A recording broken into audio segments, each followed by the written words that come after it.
Donc je présente M. Patrick Légarin, directeur général de la CPAM des Yvelines, qui a fait un projet de transformation managériale. À vous, M. Légarin, merci d'être là. Merci beaucoup. Merci M. Durnez, merci pour votre invitation. Merci tout particulièrement à Catherine Johnson, qui est une de mes meilleures collaboratrices qui a eu cette idée. Voilà. Et puis je voulais féliciter les rapporteurs des groupes, car vous avez fait un travail fantastique, parce que c'est un sujet pas simple du tout, la transformation managériale, et je trouve que vous avez pu aller à l'essentiel. Donc bravo. Maintenant, je vais vous présenter ce que nous avons fait donc, à la questionnaire des Yvelines. Il faut que j'avance beaucoup parce que, en fait, mon iPad exceptionnellement ne marche pas. Ça sautait, mais maintenant ça ne marche pas. Donc on est passé sur le PC. Bon, CPAM des Yvelines, très rapidement, c'est un organisme d'assurance maladie, hein, c'est la sécurité sociale.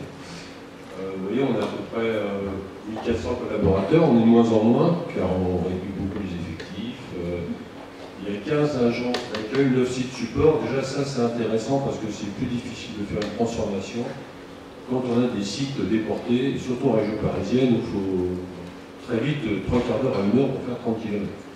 Donc, ça implique quand même des complications. On gère 1,3 million d'assurés sociaux, 7200 professionnels de santé, 70 000 employeurs.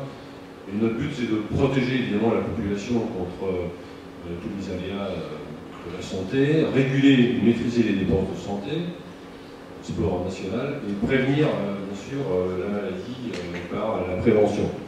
Voilà, donc très brièvement présenter la caisse des Yvelines. Alors ensuite, je vais vous présenter notre transformation managériale qu'on a appelée Colibri. On n'a pas voulu prendre d'autres termes d'entreprise libérée, entreprise collaborative, que sais-je encore, parce que parfois ça donne lieu à des débats idéologiques dans l'immédiat. C'est-à-dire qu'on n'arrive pas à discuter, et tout de suite on jette l'opprobre sur une idée sans savoir ce qu'il y a derrière. Donc on a appelé ça Colibri. En fait, l'histoire du colibri, vous savez, dans une forêt amérindienne, il y avait un feu fantastique et tout le monde était ébahi, démuni devant l'importance de ce feu, et puis il y a le petit colibri qui emmenait des gouttes d'eau pour éteindre le feu, et puis il y a un animal, un tatou en l'occurrence, carrément il commence à m'énerver, il dit écoute, qu'est-ce que tu fais là, parce que franchement, si tu crois qu'il va éteindre le feu, franchement tu n'y arriveras jamais. Le colibri il dit non mais c'est pas la question, moi je ne fais qu'apporter ma part, c'est tout. Voilà. Donc c'est pour ça qu'on a appelé Colibri, car chacun des 1300 et quelques collaborateurs doit apporter sa part. Vous parliez tout à l'heure de changement, bien sûr qu'il faut informer sur le changement, etc. Il faut que les gens s'engagent dans le changement. Alors, on est très fiers, évidemment, parce qu'on a eu le prix des espoirs du management, ce qui est quand même une reconnaissance pour une thèse d'assurance maladie. Parce que dans le jury, vous avez quand même des gens comme Henri Lecastre, Xavier Fontanet, Isabelle Cocher, c'est des gens du CAC 40, ou ex-CAC 40. Je reconnais qu'une caisse d'assurance maladie, c'est vraiment un sentiment de fierté. On parlera tout à l'heure de la fierté d'appartenance. Alors, l'innovation managériale dans le service public. Très rapidement, quelles questions on s'est posées? Moi, ça fait 6 ans que je suis là. J'ai commencé vraiment il y a 5 ans, parce qu'au début, je m'occupais d'un projet national qui s'appelait Santé Active. Et on s'est dit, mais comment on pourrait faire pour être efficient? Parce qu'on a évidemment fait des échanges de données informatisés, tout azimut, la carte vitale, on ne va pas la citer. Et puis à un moment, on s'est dit, mais il faut encore qu'on gagne. Il faut encore qu'on gagne, il faut qu'on ait un engagement fort et durable des gens pour maintenir ces gains de productivité. Parce que nous, on remplace un effectif sur 3 de départ à la retraite. J'oserais dire qu'on est plus exemplaire que l'État, c'est qu'on arrive sans conflit social, sans que les gens descendent dans la rue, depuis 10 ans, régulièrement, à réduire les effectifs. Voilà, donc il faut du management d'ailleurs. On ne peut pas arriver un matin et dire tiens, je vais réduire les effectifs des 2 tiers. Je ne dis pas. Non mais la question à se poser, c'est qu'est-ce qui nous limite vraiment? Alors ce qui nous limite, c'est, vous le savez très bien, aussi bien que moi, c'est l'organisation, les normes, les procédures. C'est terrible ça. Parce que finalement, tout ce qui est procédure, ça limite la réactivité des gens.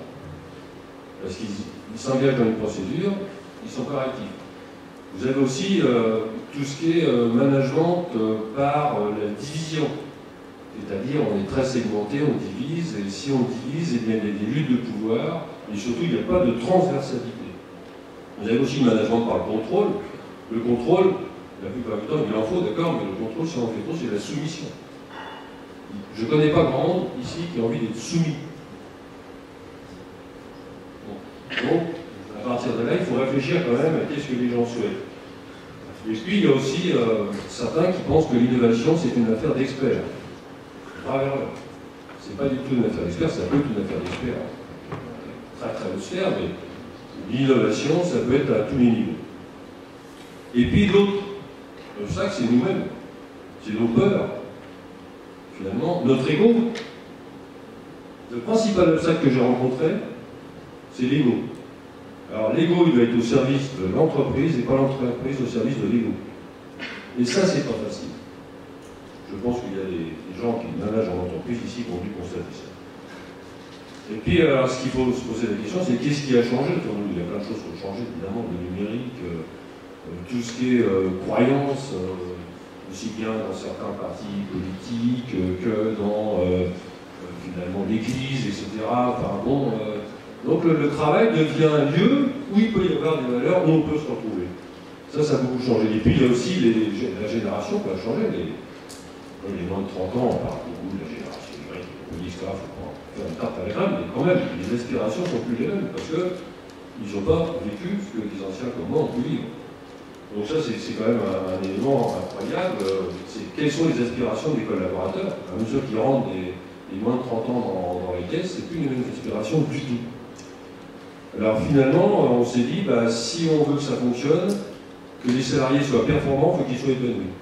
Et un salarié épanoui, ça donne un client heureux. Voilà, c'est une équation extrêmement simple qu'on a mise en place. Alors, quelles sont les pratiques? Nos pratiques maintenant, alors les pratiques, on les a mises en place parce que notre effort constant, c'est de réduire l'intention, de réduire l'écart entre l'intention et l'action. Alors, on le réduit, on n'a pas réussi à le supprimer. J'ai pour habitude de dire, tout à l'heure, quelqu'un disait le but, et bien moi je pense que ce qui compte, c'est le voyage et la destination. Ça ne sera jamais fini, on a la conscience, on est humble, mais on essaie toujours de réduire l'écart entre l'intention et l'acte. Ça, c'est constant chez nous. Alors maintenant, rapidement, quelles sont les valeurs qui nous ont animés? La première chose dont il faut parler, c'est le sens. Je vais passer rapidement. Alors, on a la chance dans une caisse d'assurance maladie que le sens s'est vite trouvé parce que la santé, travailler sur la santé, il n'y a quasiment rien de plus noble. Mais chacun de nous, dans son entreprise, doit trouver un sens à ce qu'il fait. Quand Steve Jobs s'est mis à vendre des ordinateurs, on vendait des ordinateurs, sauf qu'il lui, il a dit, moi je veux que ça soit accessible pour tout le monde. Je ne vends pas des ordinateurs. Je lui explique pourquoi je le fais. Et ça, le pourquoi, c'est essentiel. Le comment, le quoi. Vous imaginez Martin Luther King arrivant à dire j'ai un plan en 5 étapes, 2 sous-parties, 4 paragraphes, et je vais vous expliquer déjà, dans le sens. I have a dream. C'est pas la même chose du tout. Donc il faut bien s'inspirer de ça, je crois. Alors, bon, les gens, ce qu'ils veulent, c'est que le job les rende heureux, que ça corresponde à leurs valeurs, qu'ils soient vraiment utiles. Et quand c'est utile pour autrui, c'est encore plus fort. C'est encore plus fort. Le sens, c'est aussi la qualité des relations qu'on introduit. La qualité des relations avec son management. Le manager, il doit expliquer ce qu'il faut faire, et puis il doit soutenir en cas de difficulté. Le sens, c'est aussi le collectif. C'est-à-dire que quand je suis avec mes collègues, si je communique avec eux, il y a du relationnel, donc il y a du sens. Je comprends, je ne suis pas tout seul dans mon coin. Ça, c'est primordial. Et puis le sens, c'est que je dis, dans mon job, j'ai des occasions d'apprentissage et de développement. Et ça c'est important. À chaque fois, moi j'ai vu des gens me dire, écoutez, monsieur, les formations que vous faites, merci de nous les avoir offertes, si je puis dire, mais ça me sert même dans ma vie privée. Je suis plus le même qu'avant. Même pour moi, c'est une reconnaissance. C'est la première fois de ma vie que j'ai de la reconnaissance. Super. Donc ça donner du sens, c'est une première chose extrêmement importante. Après, il y a créer de la confiance. Alors créer de la confiance, tout simple, nous on dit on travaille sur pourquoi, ça a été évoqué tout à l'heure, et le moins possible sur le comment. Le moins possible sur le comment. Donc finalement, à chaque fois, c'est les résultats plutôt que les moyens. Ensuite, c'est avoir une position exemplaire, il faut que les règles du jeu soient lisibles. Si on inspire confiance, inspirer confiance, il fait ce qu'il dit, il dit ce qu'il fait. il change d'avis sans arrêt, il n'est pas clair, pensez-vous, c'est fou, c'est bien connu. Donc, ça, c'est vraiment, il faut faire attention au discours qu'on tient. Il ne vaut mieux rien dire d'ailleurs que dire un discours qui sonne faux. Et puis, surtout, ce qu'on a mis en place chez nous, ça peut être facile, c'est accepter l'erreur. Accepter l'erreur, complimenter les succès. C'est pas facile, ça. C'est pas facile du tout. Après, toujours favoriser le développement personnel, j'ai déjà dit. Mais favoriser le développement personnel, c'est donner des défis réalisables. On a un défi, on s'améliore. S'il est inaccessible, c'est pas la peine. S'il est trop facile, je force pas mon talent. Et quelque part, je pense que si on doit forcer un peu son talent, c'est pas mal. Je ne vais pas dire ça aux étudiants qui sont adophiles, parce qu'ils l'ont tous fait. Mais c'est peut-être un des problèmes aujourd'hui, c'est que faut que tout soit facile. Bah, si c'est facile, je pense pas qu'il y ait vraiment d'épanouissement et qu'on n'ait pas confiance en soi. Et puis, pour le manager, c'est montrer de la vulnérabilité, de l'authenticité. C'est pas facile, parce que quand on est au top niveau, forcément, on a réussi, donc on est quelqu'un, pas infaillible, mais quasiment. Ben non, pas du tout. Si on est authentique, on montre qu'on est comme les autres, ben les gens ils viennent vers vous, ils disent tiens, c'est un gars comme nous, il est capable de reconnaître ses erreurs, etc. Mais on a envie de le suivre quand même, parce qu'il est très sincère et il est très authentique. La troisième chose, c'est accorder l'autonomie. Alors, accorder l'autonomie, c'est le principe de subsidiarité qui est connu. Posez-vous une question. C'est est-ce que vraiment, quand je fais quelque chose, je suis dans mon champ de compétences, ou est-ce que je ne mords pas sur le champ de compétences de l'autre qui est en dessous, et ainsi de suite. Le dernier de la pile, c'est bien un opérateur, c'est à 8h, midi, 2h, 6h, avec l'étoile, qu'est-ce qu'on dit. On est tous pareils, on n'a pas forcément envie de déléguer. Il faut que l'action, la décision soit au plus proche du problème à résoudre. Alors c'est ce que j'ai dit tout à l'heure, c'est moins de contrôle, c'est moins de soumission, c'est plus d'implication. Mais ça ne veut pas dire autonomie qu'on est indépendant.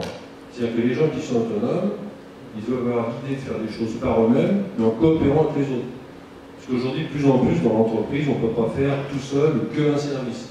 On fait beaucoup de transversal. Donc je me dis, je suis autonome, je veux faire ça, mais si je vais pour un service informatique, par exemple, ou service logistique, je ne saurais pas faire. Donc on leur dit, attention, vous êtes autonome, mais ce n'est pas l'anarchie, je fais ce que je veux, tout seul dans mon coin, puis on verra après les conséquences. Donc ça, c'est important. Alors, c'est une culture de concertation et d'entraide, finalement. Et ce qui est très bien, c'est qu'on parlait de changement tout à l'heure. Je dis que si jamais vous intégrez les gens dans le changement, ça se passe bien. Souvent, on me demande, mais comment ça se passe avec les organisations syndicales? Parce que chez nous, c'est très syndiqué.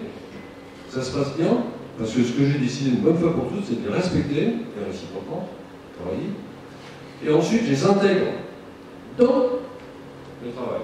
On est allé visiter une plateforme de services à Nantes l'an dernier. J'ai fait venir du personnel, des agents d'encadrement, et j'ai dit au syndicat, vous envoyez 2 d'entre vous si vous le souhaitez, sans vous. Et après, en sortant, ils m'ont dit, mais c'est génial, on n'avait jamais vu ça. Est-ce qu'on peut faire partie des groupes de travail? J'ai dit, bien sûr, j'allais vous le proposer. Faites partie des groupes de travail. Quand on est venu devant le CE et le CHSCT, ça dure un quart d'heure. Ils allaient regarder, mais qu'est-ce que c'est? On avait manifesté, c'est la révolution dans la crise. On avait fait ensemble. On avait tenu compte de leurs remarques. Je ne suis pas là pour les mettre en porte-à-faux. Ils ont aussi une confédération.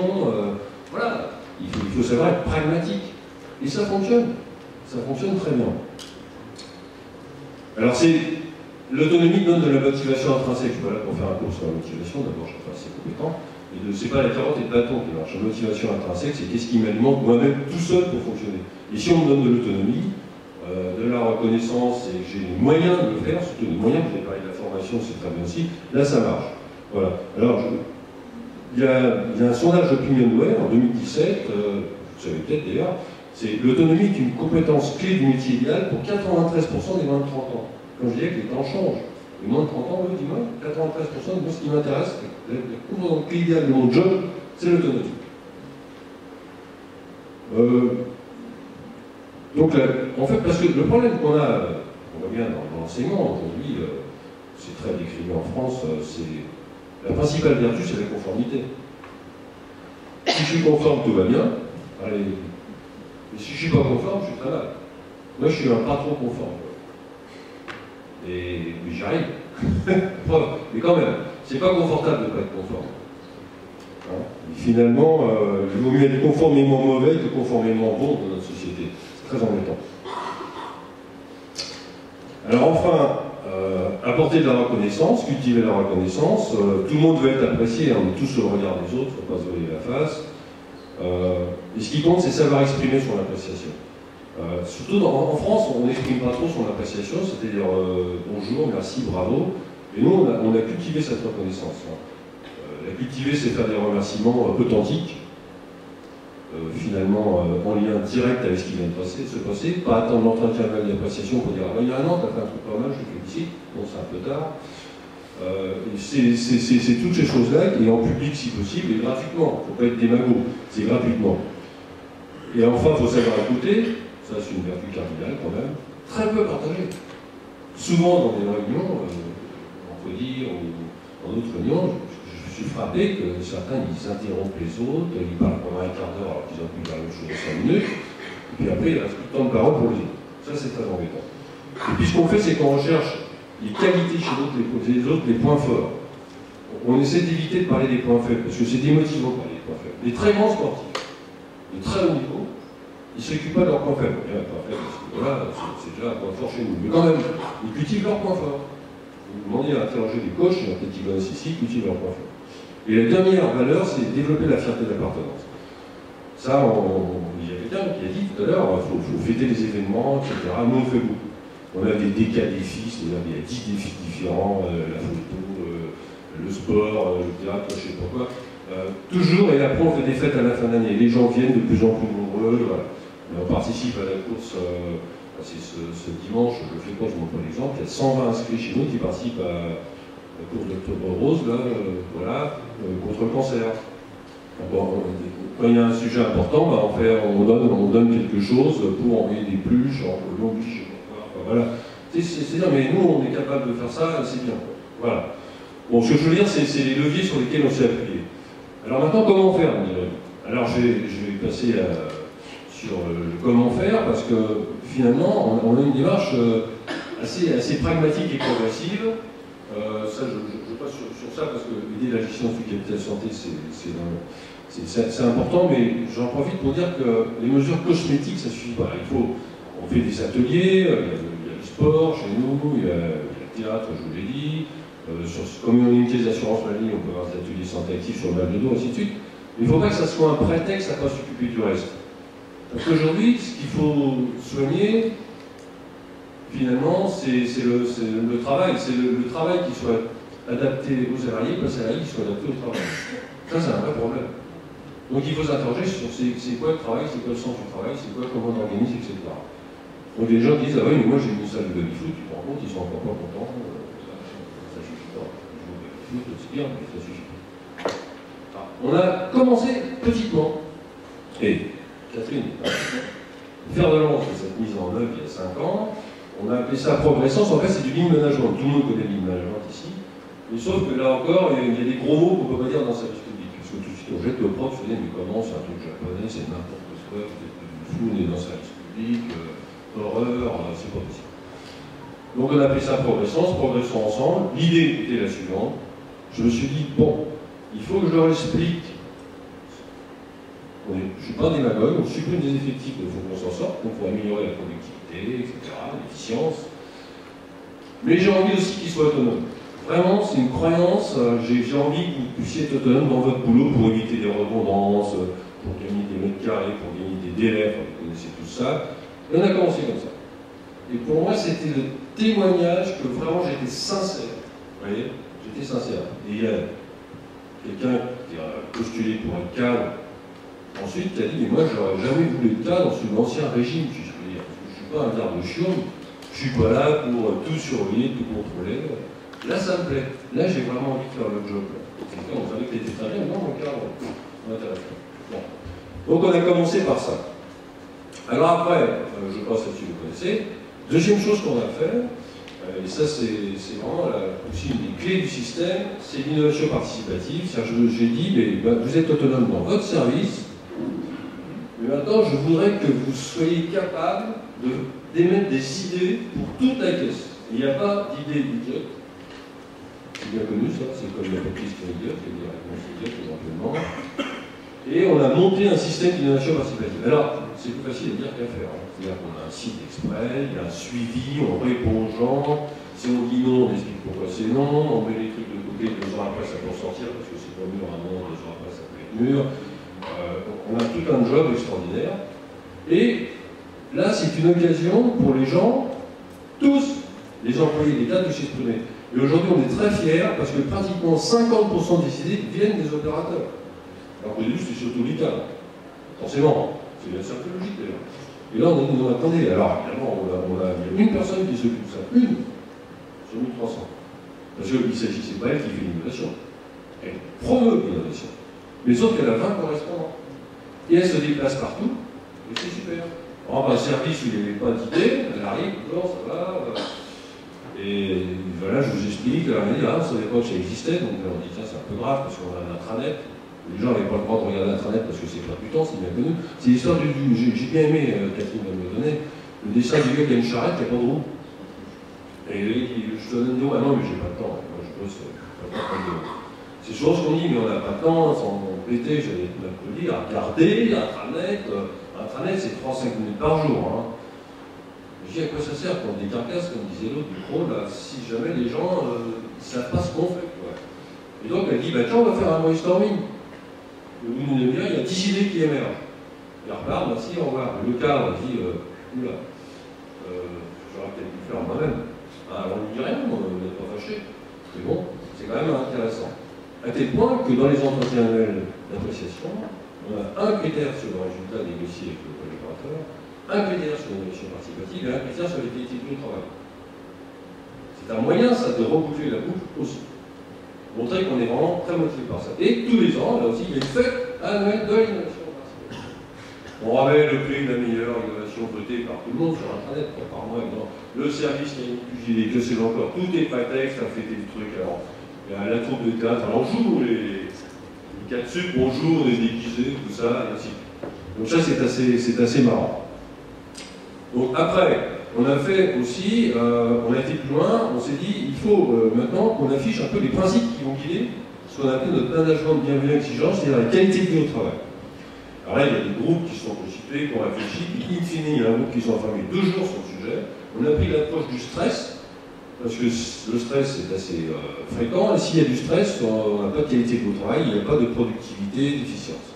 Alors on a 10 principes, c'est-à-dire qu'il faut une ambition riche de sens, il y a le droit à l'erreur, il y a cultiver l'optimisme, cultiver la gratitude, etc. On a plein de principes comme ça qu'on a dictés, donc très bien. Mais une fois qu'on a dicté ces principes, on dit, ah bah c'est gentil, mais ça tout le monde sait faire. Hein. Vous mettez ça sur un bout de papier glacé et tout. Non, parce qu'après on a mis en place des micro-projets qu'on a appelés pour libérer les énergies. Et j'ai appris un truc qu'on apprend à l'école, je vous dirais, que je ne pensais pas que des micro-projets pouvaient créer des maxi-résultats. Alors là, j'aurais pas compris. C'est du style, alors c'est des groupes autonomes hein, qui se sont réunis entre eux avec un leader. Et pour faire émerger les leaders, c'est génial parce qu'on n'est surtout pas un cas de sucre ou même peut-être même pas un cadre. Un salarié par ses pairs, on lui a dit mais attends, mais tu vas pouvoir animer, on t'entend pas, mais tu as plein d'idées et tout, il faut que tu oses le dire. Et puis on a fait de la formation à l'intelligence collective, etc. pour que les gens sachent animer des groupes. Donc on a fait des groupes, alors on a fait un groupe sur achat. Achat, c'est-à-dire que les gens, ils ont décidé qui aurait la gestion du restaurant d'entreprise. Pour les fournisseurs de bureaux, ils se sont renseignés, ils ont fait la révolution la nuit, il y a un bon point dans toute la caisse, des trucs. Enfin, on n'aurait jamais osé proposer ça, on serait passé pour des extrémistes complètement fous de la contrainte budgétaire. Alors tous ces micro-projets, je vous incite vraiment à le faire, c'est facile et ça rapporte le gros. Voilà. Alors voilà, c'est tous les projets que j'ai pas. Il y a aussi chèque cadeau. Comment on cultive la gratitude? Eh bien, il y a des chèques cadeaux de 15 € qui sont à disposition hors hiérarchie. Donc je prends un chèque cadeau, je le remets donc à Catherine Johnson, parce que Catherine elle nous a aidé, elle a fait un super job, etc. Mais sauf que je le mets sur l'intranet, parce que sinon. Donc tout le monde sait que j'ai remis à Catherine Johnson. Je cultive la gratitude. Si je lui dis pas merci, elle me dit jamais merci. Alors c'est vrai, il y a des grosses choses, quand même, mais de 50 ans, c'est pas mal. Alors ensuite, on a plein de mesures d'accompagnement. Ça a été dit tout à l'heure. On a fait de la formation des cadres de proximité, on a fait de la formation d'un maximum de gens, et c'est pas fini à l'intelligence collective. Voilà, on fait en sorte que chacun puisse s'exprimer, sache s'exprimer. s'organise bien. On est en train de mettre en place un réseau social d'entreprise pour que les gens communiquent entre eux facilement et que ce ne soit pas toujours la hiérarchie qui prime un peu l'expression, etc. Donc on a fait beaucoup de travail sur les mesures d'accompagnement. Pour l'acculturation, c'est important. Dès que je suis arrivé, j'ai mis en place des conférences, des visites à gauche à droite, des adhésions à des associations, etc. On a beaucoup travaillé là-dessus. On a travaillé sur l'équilibre vie privée vie professionnelle, on a beaucoup développé le télétravail également. Et puis, je ne parle pas de la plateforme de service ici, on a évalué les résultats. Je vous ai dit tout à l'heure, dans l'entretien annuel d'évaluation, il y a des critères d'appréciation, et surtout, on a fait un baromètre spécifique à notre pièce, bâti par un groupe ad hoc aussi. C'est quoi les critères qui vont nous permettre d'apprécier que les services mettent en place les principes de qualité au travail? Suis-je autonome dans mon job? Est-ce que je suis reconnu par la hiérarchie, etc. Tout ça, c'est fait. Il y a une note, mais la note, c'est pas pour se comparer, c'est pour soi-même voir si je progresse. Dans 6 mois, j'aurais dû mettre en place entre 2 paramètres, 2 à 3 mesures pour progresser. C'est pas de la faute au cadre, c'est pas de la faute à ses employés, c'est de la faute à tout le monde si ça ne fonctionne pas, et on essaie de s'améliorer. Voilà, donc le système du baromètre, je ne reviens pas. Un petit truc un peu provocateur express, le management n'est pas quelqu'un qui résout le problème, c'est quelqu'un qui pose des bonnes questions. Intelligence collective, bien sûr. Et puis après, j'ai rendez-vous sur les réseaux sociaux, c'est pour ceux qui veulent se renseigner sur la caisse primaire des Yvelines et sur ce que je peux promouvoir moi-même grâce à tout ça. Et ensuite, on a un petit film à passer, François Dornez. Alors, je suis très fier de ce film, c'est pour moi que j'ai fait, donc je peux le dire. On s'est dit, on va faire un film en interne, style Draw My Life, vous savez. Et c'est quelqu'un de chez nous qui a dessiné, c'est des gens de chez nous qui ont réalisé ce film. Voilà.